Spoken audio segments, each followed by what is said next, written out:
Hello বন্ধুরা, আসসালামু আলাইকুম। কেমন আছেন আপনারা সবাই? আশা করি আপনারা সবাই ভালো আছেন। মোবাইল দিয়ে ফটো এডিটিং করার জন্য বেস্ট সফটওয়্যার স্ন্যাপশিট এবং পিক্সার, কিন্তু রিটাচিং করার জন্য কিন্তু এই দুইটার একটাও বেস্ট না। রিটাচিং করার জন্য ফটো বেস্ট হলো অ্যাডোবি লাইটরুম, যেটা সব ফিচারগুলো আনলক করা থাকবে না, বেশিরভাগ ফিচারগুলোই লক করা থাকবে। কিন্তু এই মুহূর্তে যদি ভিডিওর আই বাটনে ক্লিক করেন তাহলে সেই ভিডিওটা দেখে নিতে পারেন। দেখে নেওয়ার পর সেই যেই মেথডে আমি দেখিয়েছি সেই মেথডটা অ্যাপ্লাই করলে দেখতে পারবেন সব ফিচারগুলো আনলক হয়ে গেছে, কোনো ফিচার লক করা নেই, সব ফিচারগুলো আনলক হয়ে যাবে। তো বন্ধুরা, মূল প্রসঙ্গে আসি। এই অন ক্লিকে রিটাচ করা যায়, একটা ক্লিকের মাধ্যমে আপনি চাইলে একটা ফটোকে রিটাচ করে ফেলতে পারবেন, মশা থেকে হাতিতে পরিণত করে ফেলতে পারবেন, কথার কথা আর কি। নষ্ট একটা ফটোকে অনেক হাই কোয়ালিটিতে রূপান্তরিত করতে পারবেন অ্যাডোবি লাইটরুম দ্বারা, তাও আবার এক ক্লিকে। সেটা কিভাবে? একটা প্রিসেটের মাধ্যমে। আবার শুধু একটা প্রিসেট দিয়ে করা যায় এরকমটা না, কিন্তু লক্ষ লক্ষ কোটি কোটি প্রিসেট আছে, সবাই তৈরি করে যাচ্ছে। চাইলে আপনি লাইটরুমে তৈরি করতে পারেন। যদি আপনার প্রিসেট বা আপনার একটা ফটো অনেক হাই কোয়ালিটি এডিট করেছেন অ্যাডোবি লাইটরুম দিয়ে, চাইলে প্রিসেট তৈরি করতে পারবেন। তো বন্ধুরা, সেটা আমি দেখাচ্ছি না, কারণ যারা লাইটরুমটা ইউজ করে তারা অবশ্যই সবাই প্রিসেট তৈরি করতে জানে। তো বন্ধুরা, আমি আজকে দেখাবো যে কিভাবে আমরা লাইটরুমে প্রিসেট ইউজ করে অনেক একটা নষ্ট ফটোকে অনেক হাই কোয়ালিটিতে রূপান্তরিত করতে পারবো। তো বন্ধুরা, চলুন আমরা আমাদের মোবাইল স্ক্রিনে চলে যাই। তো আমরা এখন লাইটরুমটা ওপেন করবো, অ্যাপসটা ওপেন করার পর আমরা অল ফটোতে চলে যাই।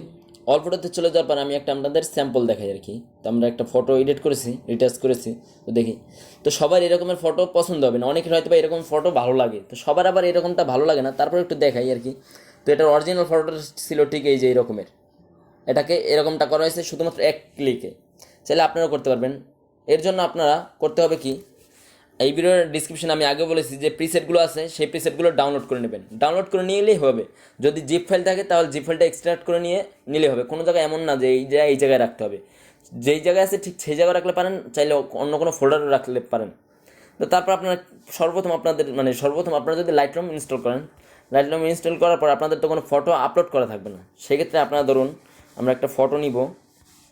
তো আমরা একটু গ্যালারিতে ঘুরে দেখি কোন ফটোটা নেওয়া যায়।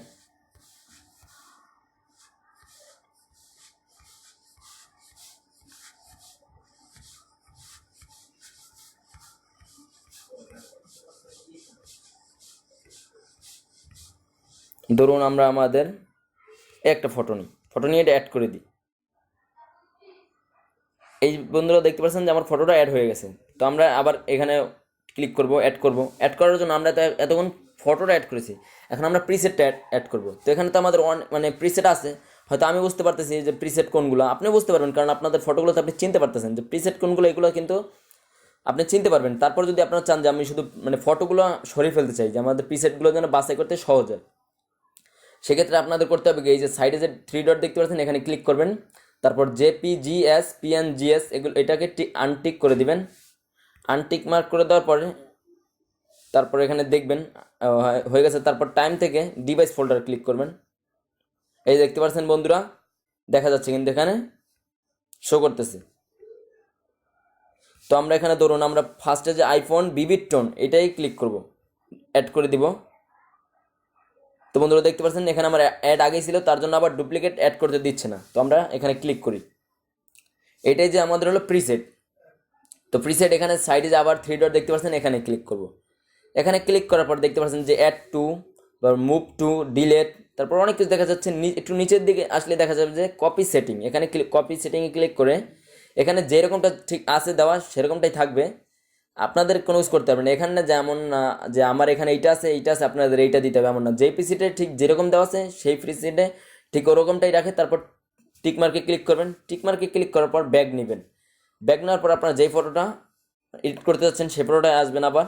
আসার পর এখানে আবার 3 ডটে ক্লিক করবেন, তারপর পেস্ট সেটিংয়ে ক্লিক করবেন। তো বন্ধুরা দেখতে পাচ্ছেন যে ফটোটা একটু কীরকমটা লাগছে আর কি।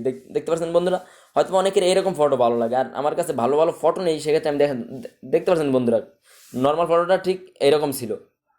তারপর একটু এই যে স্যাচুরেশন মুড চলে এসে পড়েছে। বন্ধুরা দেখতে পাচ্ছেন যে ফটোটা ঠিক এরকমটা হয়ে গেছে, দেখতে পাচ্ছেন। তো বন্ধুরা এখন যদি চান আপনারা এখান থেকে কিছু বাড়াবেন কমাবেন, তাহলে আপনারা এই যে এখানে কালারে ক্লিক করতে পারেন। কালার ক্লিক করার পর চাইলে টেম্পারেচার বাড়াতে পারেন, চাইলে টেম্পারেচার কমাতে পারেন। দেখতে পাচ্ছেন। তারপর টিন বাড়াতে পারেন, তারপর ভাইব্রেন্স আরও বাড়াতে পারেন চাইলে। দেখতে পাচ্ছেন বন্ধুরা ফটোটা কিন্তু অন্য ভাইব্রেন্সটা বেশি দেওয়ার পর একটু গোলাপি কালারটা বেশি হয়ে গেছে। তো তো ভাইব্রেন্সটা কমিয়ে দিই। আর চাইলে আপনার মানে আমি তো এটা দেখালাম যে আপনাদের যদি প্রিসেটেরটা ঠিক সেম টু সেম পছন্দ না হয় তাহলে এরকমটা করতে পারেন। আরও প্রিসেট আছে, আমি আরেকটা প্রিসেট দিয়ে আপনাদের দেখাই। তো আমরা আবার চলে যাই এখানে, প্রিসেটে যাওয়ার পর আমরা এখানে অন্য একটা প্রিসেট নিই।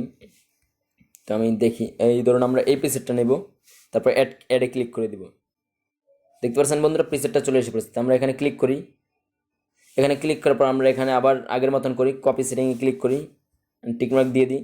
টিকমার্ক দিয়ে দেওয়ার পর ব্যাক বাটনে ক্লিক করে দিই, তারপর ফটোটায় চলে যাই। ফটোটায় চলে যাওয়ার পর এটা আমাদের এডিট করাটা কিন্তু ছিল, ঠিক আছে বন্ধুরা। তারপর আমরা আবার পেজ সেটিংয়ে ক্লিক করে দিই। দেখতে পাচ্ছেন বন্ধুরা ফটোটা কিন্তু ভালো লাগছে না, কারণ এই প্রিসেটের সাথে এটা যাচ্ছে না। তারপর আপনারা যদি চান যে এটাই রাখতে, তাহলে আপনারা কিছু কমিয়ে বাড়িয়ে দেখতে পারেন আর কি বন্ধুরা, বুঝছেন। তো বন্ধুরা আমরা এখানে এখানে ব্যাক বাটনে ক্লিক করে দিই। আর মানে এইরকমটা আর কি করতে হবে, মানে প্রিসেটগুলো। আর এখানে যে আমার যতগুলো প্রিসেট দেওয়া আছে এখানে দেখতে পাচ্ছেন বন্ধুরা প্রিসেটগুলো, সব প্রিসেটগুলো আমার ভিডিও ডিসক্রিপশনে দেওয়া আছে। একটা লিঙ্কে ক্লিক করলে সব প্রিসেটগুলো ডাউনলোড হয়ে যাবে। তো বন্ধুরা এই নিয়ে কোনো ভাবতে হবে না আর কি, প্রিসেটগুলো ডাউনলোড করা খুব ইজি, আমার গুগল ড্রাইভে রাখা আছে আর কি। তো বন্ধুরা এটাই ছিল আমার ভিডিওটি ভালো লাগলে আমার চ্যানেলটি সাবস্ক্রাইব করবেন, কোনো কিছু জানার থাকলে কমেন্ট বক্সে কমেন্ট করবেন, আর ভিডিওটিতে লাইক দিতে অবশ্যই ভুলবেন না। ধন্যবাদ, আসসালামু আলাইকুম, ভালো থাকবেন আপনারা সবাই।